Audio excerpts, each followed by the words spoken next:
the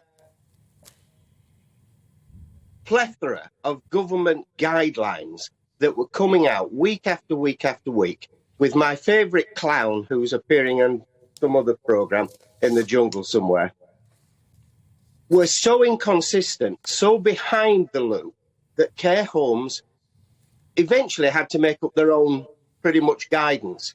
If you take Bradford, in September, 20 care homes would have had outbreaks of COVID. Now, that would be 2 or 3 residents or 2 or 3 staff, depending on what determines an outbreak in local areas.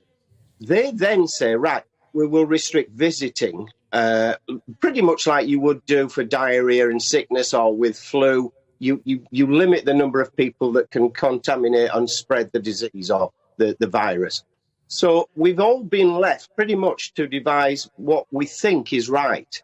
Now, where there are care homes who do not allow, everybody is entitled to phone up safeguarding at their local authority, and a safeguarding officer will attend and has the right of enforcement to go in. And the care home is the wrong side of the law if they're refusing to allow visitors. Families are integral to our homes. What we are is a home. The saying is, residents are not in our workplace, we work in their home. So we desperately want the children to come back singing. We do want the visitors back in, but we need to be safe. Yes, but frankly, we've all, as a society, had to come to terms with this post-COVID world now, where, I mean, obviously we've still got the choice if we want to wear a mask or not. But it's terribly important that we all get together and that our old folk or our infirm folk see their relatives. So why do you think that some care homes still, and it looks pretty unreasonable, are still saying no to visitors when we know that it's probably now a risk worth taking?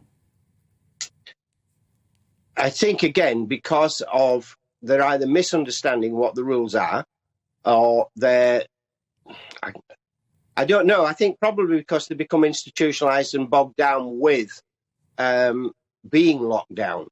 And what you're quite right, what we have to do is move out. Everybody's been vaccinated. Remember, they insisted that our social care staff were vaccinated against their wishes or sacked. So we've had trauma for over 2.5 years now. And I think any care home that is closed, if you really have a problem, just phone your local authority. They can insist, and they have the power to go into the home and insist that visiting is correct. The CQC are inept. They're not fit for purpose. They should be standing up and saying that this is what you've got to do. I think it's the lack of outright directive. I don't think it needs another law. We've got the law.